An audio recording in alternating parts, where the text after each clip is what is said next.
Well, Syria has fallen to the HTS terrorists as Assad, well, he allegedly was going to flee to the UAE. But now I've had to update that as he reportedly is now in Russia and has been granted asylum there, as he and his wife have been shown here in this photograph, the first one shown from Russia with he and Assad and his wife. So back and forth we go. The fog of war is rearing its ugly head as always. We'll just get right into this report like we always do. So this is historic, guys, and biblical. As Damascus is falling and Bashar al-Assad has reportedly fled Syria. Well, initially the reports were saying the UAE, but now we know that he's been spotted with his wife in Russia, as we see right here. And he's been granted asylum by the Russians, according to the reports I'm seeing. But it did look like at first that his plane was shot down, and it looks like a plane was shot down, and it very well could have been his plane, but he was not. And so these reports here about Assad being dead were false, but that's what all the media were reporting, including Reuters, citing two Syrian security sources, reported a very high probability that Syrian President Bashar al-Assad was killed in the plane crash near Homs last night, but he wasn't.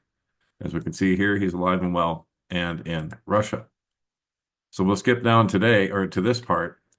Israel is taking advantage of the situation, and they've been invading Syria from the Golan Heights. I would expect they receive no opposition, as they're obviously on friendly terms with the invaders. And maybe not so much friendly anymore, now that they're done using these invaders. We'll get to that in a second. But here's Israel spreading out from the Golan Heights. And I've taken this town called Quneitra, Syria, from the Golan Heights. And they've also taken over Mount Hermon, you know, where the fallen angels came down. Just saying. Isn't that interesting? And now they're expanding their buffer zone in southern Syria. As you can see, as Smotrich calls for Israel's borders to extend all the way to Damascus, as the far-right finance minister cites greater Israel ideology that envisions expansion across the Middle East. And this video here, well, this is one of the Syrian rebels who gave an interview to Israel's Channel 11. And in this interview, he says, "Dear neighbors and friends from the friendly state of Israel, there will be no extremism. We share passion. We invite Israel to come to Syria and invest." And indeed, they're investing. They're investing a lot of bombs in destroying the weapons depots inside of Syria. And here we have some public hangings going on inside of Syria. HTS terrorists who have taken over Syria have started public executions across the country. And this particular one was reportedly of Bashar al-Assad's cousin, Ammar Assad. Now, what we're witnessing, guys, is biblical Armageddon unfold, as Leland Jones talked about in his latest video release, which I posted here in this link here yesterday. And in fact, the prophecy is rolling out so fast, it's hard to keep up with it all. And here's that particular video I was talking about on don'tspeaknews.com and put it up yesterday. And this is for a biblical perspective on what's happening in Syria right now and in the Middle East in general. This is Leland Jones' latest video on the subject. And guys, it's absolutely amazing how accurate the scriptures are in describing what's happening in Syria right now. And watch this video to find out, because even Hama is mentioned in the scriptures and it's part of the prophetic timeline. So very good video to watch here, guys. And if you want a transcription of it, there's a link right here to go to Jennifer Heath's website, overcominglyme.com, and you can see the entire video in transcribed form as well. So put that link up like I always do. Meanwhile, Russia released a statement regarding the takeover of Syria and the exit of Bashar al-Assad. They say that we are following the dramatic events in Syria with extreme concern as a result of negotiations between Assad and a number of participants in the armed conflict in the Syrian Arab Republic. He decided to leave the presidential post and left the country, giving instructions to transfer power peacefully. They're saying that Russia did not participate in these negotiations. At the same time, we appeal to all parties involved with a strong call to renounce the use of violence and resolve all governance issues by political means. I'll let you read the rest on your own. I think you get the point. And as we can see, Assad is alive and well inside of Russia, which I'm sure was part of the agreement for him to transfer power. So, as I stated above, Israel is continuing to take full advantage of the situation and is destroying military bases and other areas in and around Damascus, Syria. Are we about to witness total destruction of Damascus as prophesied in Isaiah 17:1. Just saying it's supposed to become a ruinous heap, and looks like it's on its way. It looks like it's definitely on the way, as Israel's trying to destroy the last vestiges of the Assad government. And in this particular picture, is they're destroying the passport and migration offices, apparently. And then in this particular video, they're destroying the Meza military airport in Damascus and doing quite the job of it, I'd say.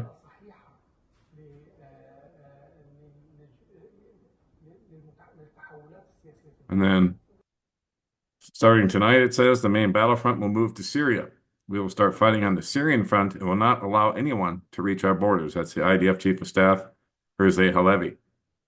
Just like that, Israel invades Syria. Imagine that. Yeah, imagine that indeed. And then, of course, last but not least, President-elect Donald Trump issued his official statement on the situation in Syria.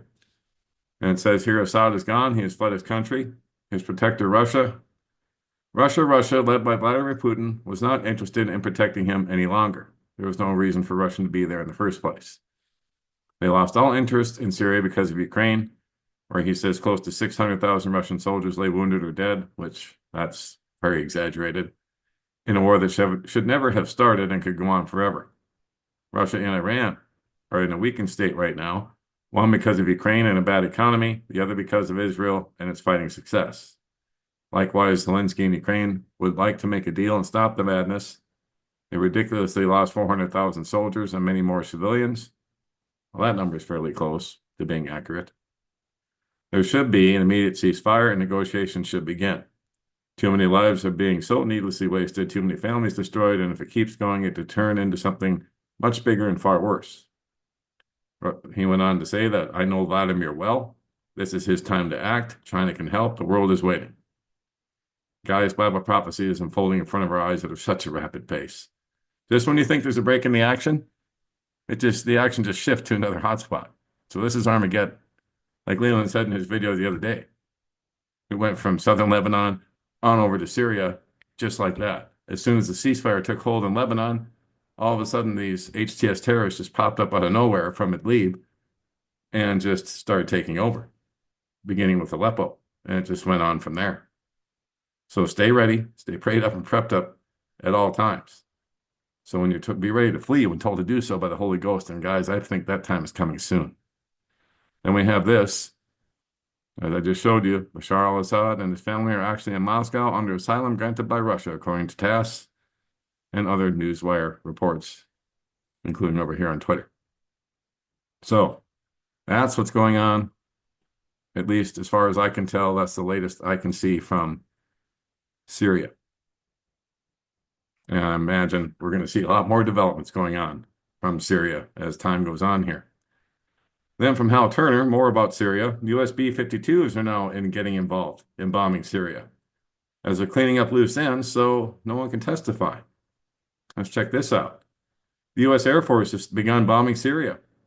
After the fall of the Syrian government and the resignation of President Bashar al-Assad, who fled to Moscow, the United States has commenced bombing targets inside the defenseless country. He says this is the true nature of the American government, attacking a defenseless country which poses no threat to the United States and has committed no act of war or hostility against us. Yep, that's about the size of it. The United States government is a gangster government filled with violent, tyrannical garbage people. This is just like a mafia gangster movie, Goodfellas, after the Lufthansa heist, tying up loose ends.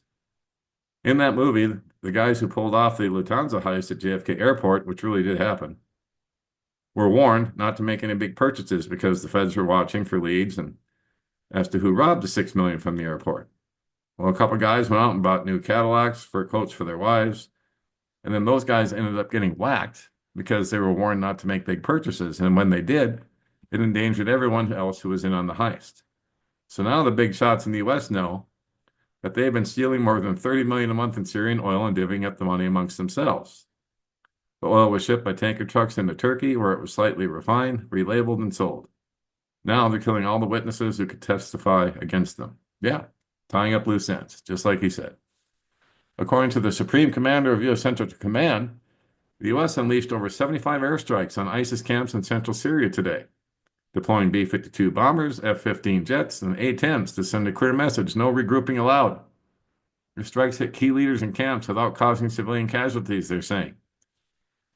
General Michael Eric Kurilla said that there should be no doubt we will not allow ISIS to reconstitute and take advantage of the current situation in Syria. Well, who in that, the terrorists who took over is just rebranded ISIS. Now they're calling them HTS. It's ridiculous. Anyway, he went on to say that all organizations in Syria should know that we will hold them accountable if they partner with or support ISIS in any way. St. Cloud made it clear that ISIS doesn't get to hit restart on their operations. Well, since we already know from earlier reporting on the website today that ISIS was in fact being paid and supported by the US, Israel, and other countries, it seems clear to me that the US is tying up loose ends. They're now killing all the ISIS assets that they've been supplying, paying, and directing for all these years. So there's no one left to testify against them when Trump takes office. It seems to me ISIS has outlived its usefulness to the people in the US, Israel, and our allies, and now ISIS is being killed. Yeah, and they're not trying to hide it anymore. They're not putting any mask on it anymore because the West is desperate to hold on to what little empire they have left. But anyway, General Kurilla, the entire reason you folks claim to be in Syria all these years without a UN mandate was that you wanted to stop ISIS. So how is it that under your command, ISIS managed to set up the 75 camps you now admit to bombing? Great question. That's a great question. Isn't it a fact, sir, that you knew that those ISIS people were being used by the US and Israel and that was why you never touched them? Isn't it a fact, sir, that while you're killing those people so they cannot testify about who was commanding them, who is actually supplying them, and who is actually training them, and who actually recruited them? Yeah, it was all the US and Israel. And as you can see, they destroyed the passport offices today. So why would they do that? Well, they're getting rid of all the witnesses, and Israel's getting rid of all the paperwork. Why do you think Israel bombed the Syrian immigration and passport offices in Damascus today? As I showed you earlier on don'tspeaknews.com. That is where paperwork evidence was stored. All those tanker trucks crossing the border every day with the stolen oil, amongst other things. But yes, the U.S. is now bombing the living crap out of Syria right now to tie up their loose ends so nobody can testify against them. Just saying. But it's not because Trump's coming in to clean anything up, that's for sure. But don't get that wrong. Don't get it twisted. That's not what's happening. And according to the Israeli general, as I showed you earlier, this Ezra Alevi, as of today, Syria is becoming the new main front for the war for Israel. And as I told you, the Golani Brigade has already gone into Syria from the Golan Heights. They've actually taken over the entire Mount Hermon area. So, wow, guys, it just keeps unfolding and unfolding and unfolding. Unbelievable. I think it's going to unfold really fast from here. I think we're going to see a lot of prophecy happening in rapid succession now, including earthquakes in diverse places, wars, rumors of wars, famine and pestilences. I mean, it's all going to be going on. Everything that Jesus talked about is going on right now. Wow. It's just what a time to be alive. What a time to be alive and what a privilege to serve God right now in this time. And if you don't have, speaking of God, if you're not right with him, especially if you're not right with his son, Jesus Christ, oh, it's almost too late. It's almost too late, but it's not. We're still here. We're still here. And in America, it's still relatively kind of peaceful, depending on where you live. So seek Jesus Christ now as your Lord and Savior. Don't waste another day. Don't say, oh, I'll do that tomorrow. I'm not ready to commit to anything. It's now or never, guys. It's now or never. You saw how fast things changed inside of Syria, just like that, within 10 days or less, maybe. I can't even remember. Within 10 days, though, the entire country was taken over. It's fallen to the terrorists. And that's how fast things can change. So don't wait another day. Make Jesus Christ your Lord and Savior today while there's still time, while you still can, because time is so short. And he's the way, the truth, and the life. No one gets to the Father but through him. He said it himself. You're not going to get there through the so-called Christ consciousness, New Age garbage.